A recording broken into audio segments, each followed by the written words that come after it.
said that. I don't want to bring an umbrella to a brainstorm. That's a beautiful, great goal. How many more of those can he create? Because he's getting $1 million an episode for next season. They did 12 episodes this season, allegedly. So is he making 12 more next season? If I'm him, I'm making $1 million. I'm probably going to try to get that thing to 15, 16. Swept the Emmys, too. I mean, he's never had more leverage than he does now. Hey, let's go, Jason. Hey, Jason's a guy that just loves this. Escape from Tarkov. Yeah, he's very good. I saw him in a theater off Broadway with like maybe 60 people. Is there a new white probably since the last time I played? So we're starting fresh. My name. Fair music, obviously. Maybe hello. Yeah, music. Oh, I can't choose anyways.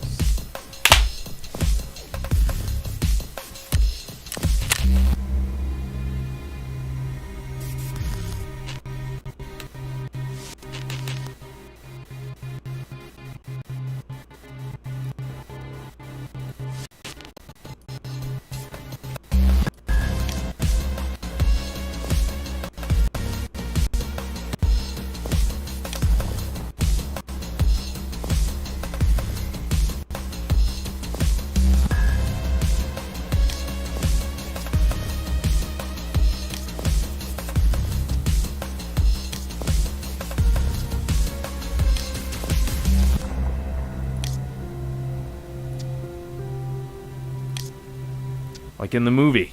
Got a bad feeling about this. Just stay focused, guys. Just stay focused, guys. Never mind, we still got work to do. What the fuck am I doing here?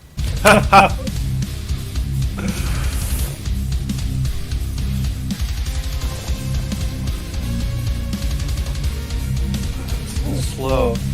My internet done?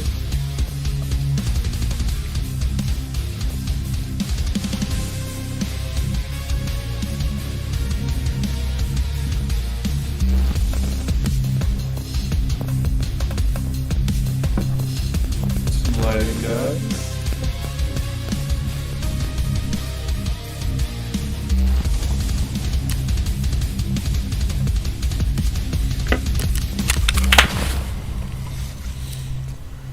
Alright, holy fuck. Let's see if I remember how to do this. Here, mass space. Headphones out of the way. A lot of fucking pistol ammo.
There's a PMC. PMC run first.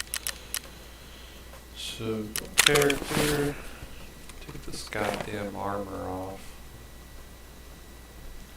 We're going in with a fucking pistol. Couple mags.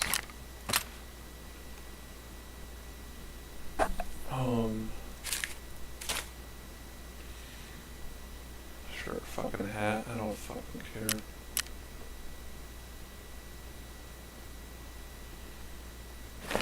Take this shit off.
in the game, PC.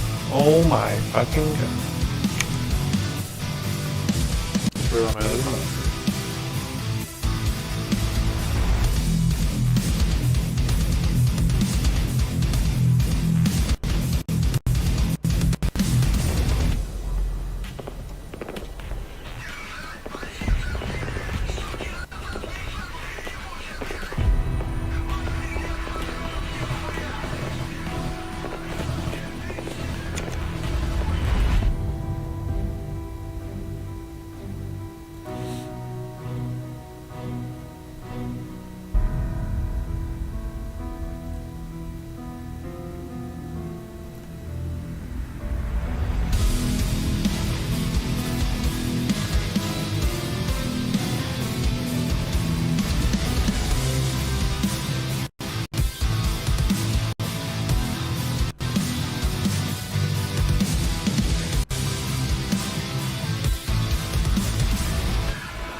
I got noise, but it's on my other computer, and I can't switch it till I window the fucking game.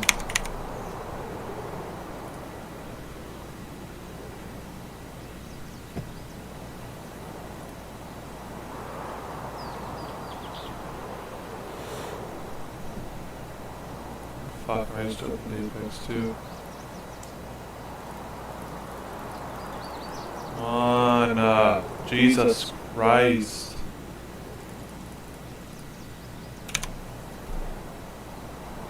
Close the fucking game.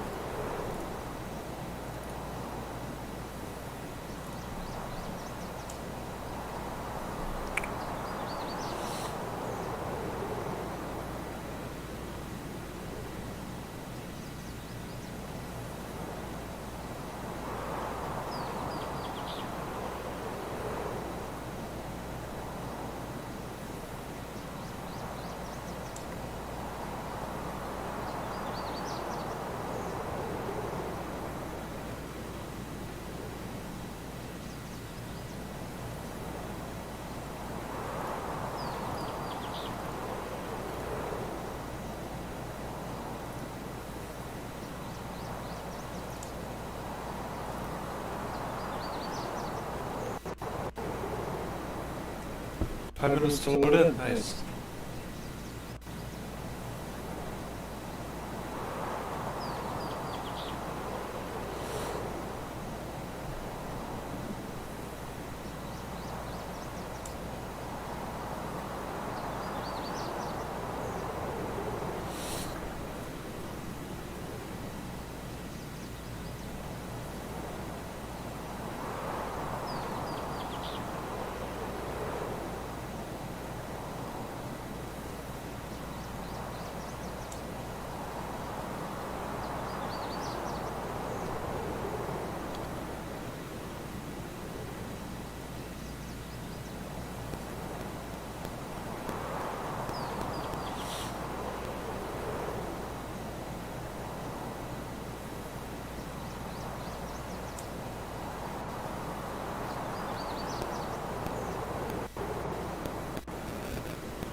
7-minute loading time. Almost 8 minutes. Ridiculous.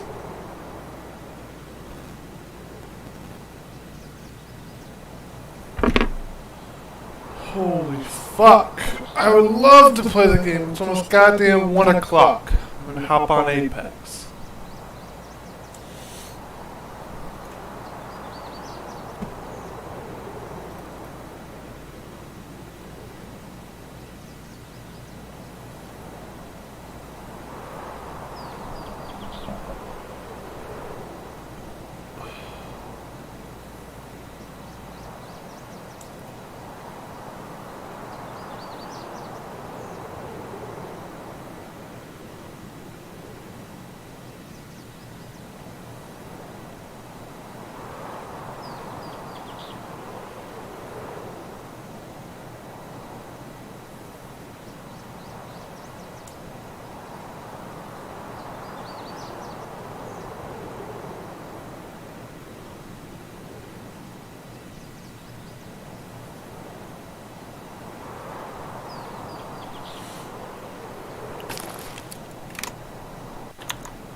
I'm on a black screen, guys. Holy fuck. Disconnect.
How do I pause?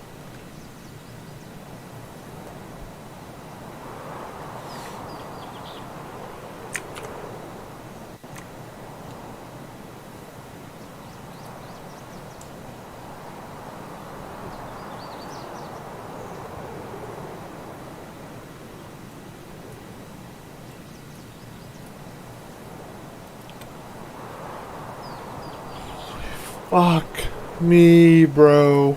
Holy fuck. This game takes so long to fucking load. 10 minutes to queue in. It automatically switches to my fucking TV monitor.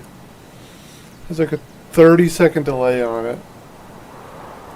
My computer's already laggy fucking enough. I'm opening the goddamn game 7 times.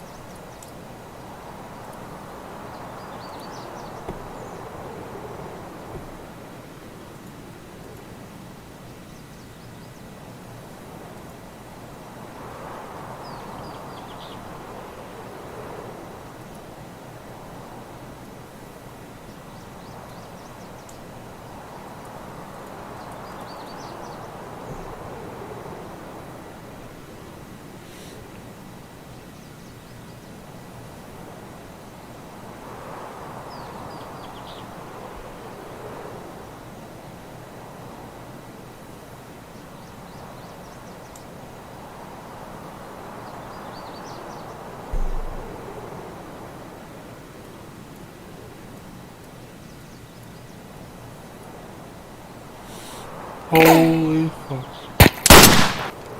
Nice shot.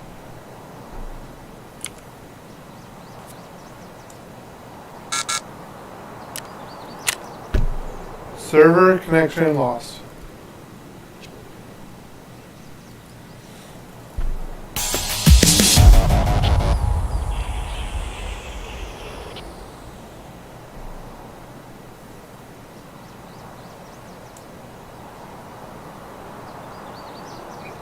And he did Robin Williams. Hamlet.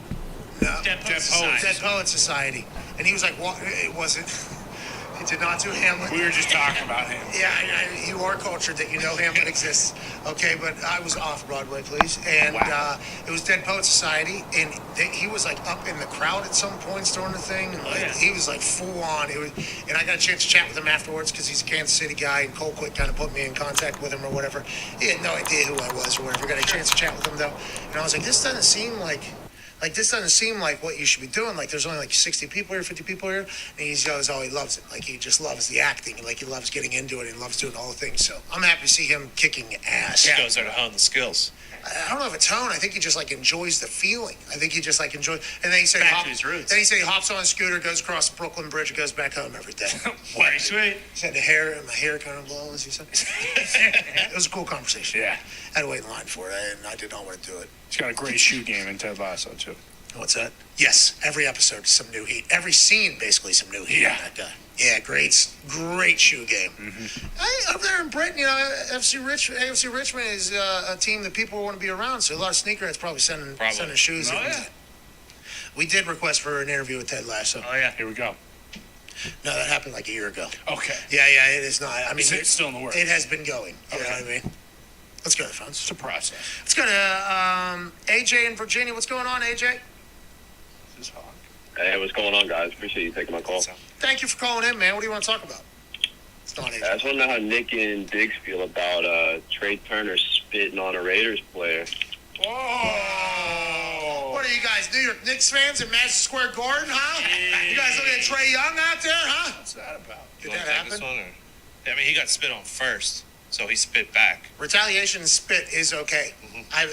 Do unto me as you would want me to do unto you. They'll always catch a retaliation, though. You gotta know that. Yeah, and you scratch my back, I'll scratch yours. I mean, Trey's doing what I think everybody in Pittsburgh would expect him to do. You get spit on, 3 spits back. Shout out to COVID protocols, though, because I don't think either player has got COVID after that. I was gonna say they suspended these guys 4 games for potentially passing on COVID to one another. I mean, that is something that maybe I think people should think about, right? We shouldn't be spitting on each other. No, can't be doing that. We don't need COVID-covered dildos in Buffalo. Nope. Okay, we don't need players touching any dildos that potentially have COVID on them. And Holy we also fuck. don't need anybody spitting in each other's mouths. No, Don't be spitting in each other's mouths out there. but they're vaccinated. But if you're vaccinated, it's different. Because that O-line may have let Ben get hit a few times, but they play with an attitude, and I like that. You spit on me, I'm going to spit on you, dude. Are we sure that he got spit on first, though, yeah? No, so this Okay. I believe that's what he said. The video, it's all right. All right, we're back in 4 minutes with Coach. We'll talk to him about what happens if you're playing.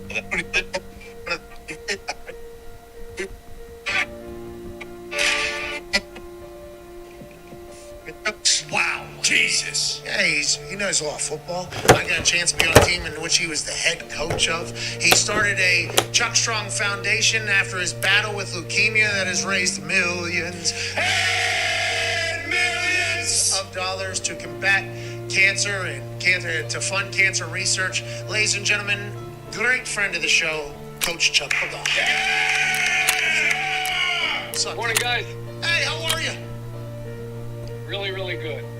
Beautiful day in Idaho. It's a beautiful day over here, too. It's just drenching us right now. I mean, the rain is coming down in bunches over here in Indianapolis. We miss you here, obviously. Happy to hear it's a great day in Idaho. Let's get to some things that happen and some Coach Chuck Pagano insight that we don't normally have. Just yesterday, Pete Carroll came out, and I don't know if it was after the game or on the radio. He said in a long answer, he said, I wish Russ would have been able to help us there. And I listened to it. There was no angst or hate in it at all. But obviously, the media immediately was like, why is Pete Carroll saying this about Russ? And he was just explaining the situation. Whenever you're speaking as a coach for the team, do you have to think about, like, the reaction of what your words are going to be? Do you think Pete had any idea that everybody was going to be like, oh, Pete hates Russ, especially after what happened this offseason? Do you have to think about that stuff? There we go, And boys. can you get caught up in the middle of that and not even Jesus really realize it? Yeah, I think sometimes you can overthink that. I think what it boils down to is that head coach, quarterback guy's ready. relationship. Matter of fact, your relationship with everybody on your ball team, everybody in that locker room, Pete Carroll.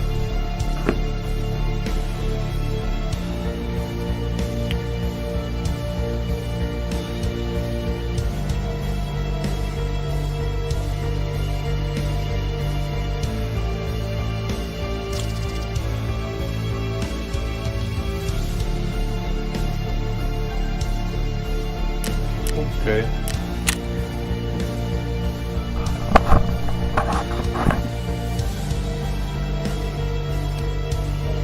Russ, they know trying to get at. And certainly there wasn't anybody with in the second half of that game up 15 points that thought this thing should never have gone to overtime in the first place. And then secondly, Pete, speaks what's on his mind. It's always after the fact. Monday morning quarterback, we have a chance to dive into it. The media has a chance to dive into it, dissect it, turn it into something that it's not. So as long as Pete and Russ are on the same page, which it seems like they are, again, I go back and I look and I say, you're up 15, you're 12th man, you're in Seattle, Tennessee's playing like crap. There's no way they can come back and force overtime and certainly win in overtime. That's where we should have dissected the whole damn thing and said, hey, this should have never got to this point. Derrick Henry, that train started leaving the station in the second half, in the third quarter, and that's kind of been their thing ever since Derrick Henry got there. It's like, hey, we're going to wear them down. We're going to wear them down. Opening week 1, they weren't able to do that. This past week in Seattle, for whatever reason, the second half, Derrick Henry was able to pop off on some flips. And obviously, that changes everything in the conversation though with Pete Carroll and Russell Wilson. If you listen to it, there is zero, like, if you listen to the soundbite as much as just read it, it's much different, but obviously everything's going to get taken out of control. I want to ask you about another situation with coaching. The Saints were out like 9 coaches or something like that. And Sean Payton afterwards did classic coach speak, like, a lot of people are going to say, without all your coaching staff, it's going to be hard to win again, but you don't want to make any excuses. As a head coach, if you were out 6 of your coaches, is that something that's big enough and important enough and vital enough for your team to cause your team to look completely different than it did in week 1? I mean, it looked like a completely different squad week 2 than they did week 1. And with the coaches coming back, is that a big enough thing to turn that thing back around, or do you think that's just maybe how the Saints are going to be going forward? Yeah, I just think that, you want your full complement of coaches every day. And obviously, just since 6 or 7 guys, there's going to be some other roles that have to be fulfilled. What does Sirianni think? Do we know how is Sirianni upset about this? I don't know. So, first things first, I'd like to address Jalen. Yes, he had a little bit of tummy ache. Again, this is about the intricacies and the details, and we're trying to figure out what we're doing. We did the Kobayashi method last night. Now Jalen knows, hey, don't eat 14 hot dogs before an NFL football game. So we will dial that in. We'll get that figured out. In terms of defense, I'll be honest, I have not addressed much of the defense thus far this year. So I will, at this point, we're going to have to get that sorted out. We'll see which one of these guys want to compete, because when we're getting beat 35-0, I mean, you can't do it. Once again, I said last week, I guarantee we win our next football game. We'll get the details right. We'll get the little things that we didn't really do as well last time. We'll get those right, and we will win our next football game. Mark my words. And Jalen won't eat 15 hot dogs before the game next time. Let's go Sirianni with the milkshake tummy reference. Is it because the water wasn't perfectly temperature? Yeah, and I think, I mean, this is my fault. I didn't check the glasses before he was dunking them into the water, so there could have been some bacteria in there. I'll have to go talk with the wait staff and see if they did clean them and dishwash them beforehand. So I'll make sure that doesn't happen again. But again, I think Joe Flacco competed and he looked good last night. So it's not all doom and gloom around here. Okay. We got a lot of things we can look forward to, build on, and What can you build on from that game, Coach? 35-0. What can you take from that will help you? well, we can score some fucking points next week. Start. Coach, anything to say about the people commentating the game? Oh, my God. I haven't had the chance to watch the TV copy back yet, but I did see a lot of tweets that were saying Ross Tucker looked like a big dumb dipshit and sounded like Your legs not touching the floor reminds me of? Oh, come on. Connor. Look, please. Please, don't ever. Oh, no, but if you were to put them up like your left leg. Like this. All right, let's get out of here. Yeah. All right. Hey, what's up? I think Blue's Clues, right? You're talking about Blue's Clues? Yeah, I'm talking about Blue's Clues, yeah. Steve did this. Also, in The Lord of the Rings, Frodo Baggins, when he went to the bar. When he went to the bar in the Shire, he couldn't fucking, he was sitting at the bar ordering pints. Enough is enough. I'm done with it. I don't know what's happening. come on! I didn't know it was like this. Don't you think it's possible that they're worried if we bring him a miniature chair, he'll be offended? What the hell is a normal size chair? Size chair,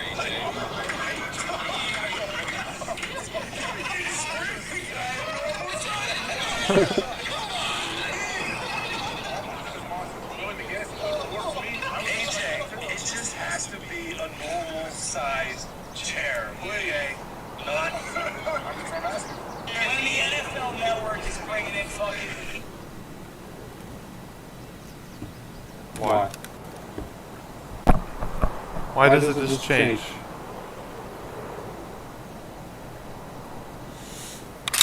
Holy fuck.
Holy fucking run!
park maintenance suits the railroad where I'm at. Fucking gas station, right?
Oh my god!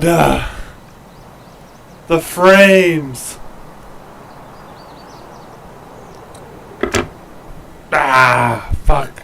There were so many people there too. I might just do this like, so I'm not lagging. Holy fuck, the game could actually be fun if it wasn't lagging.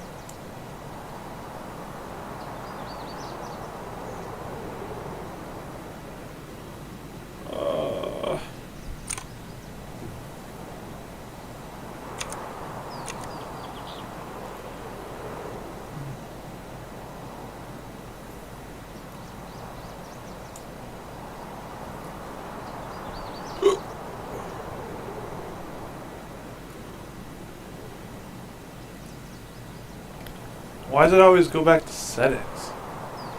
It's fucking retarded.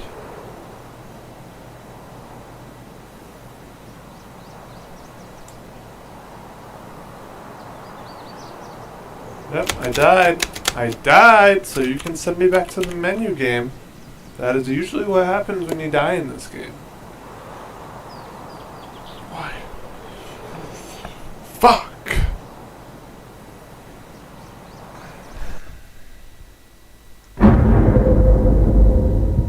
Yeah, I know. Thank you.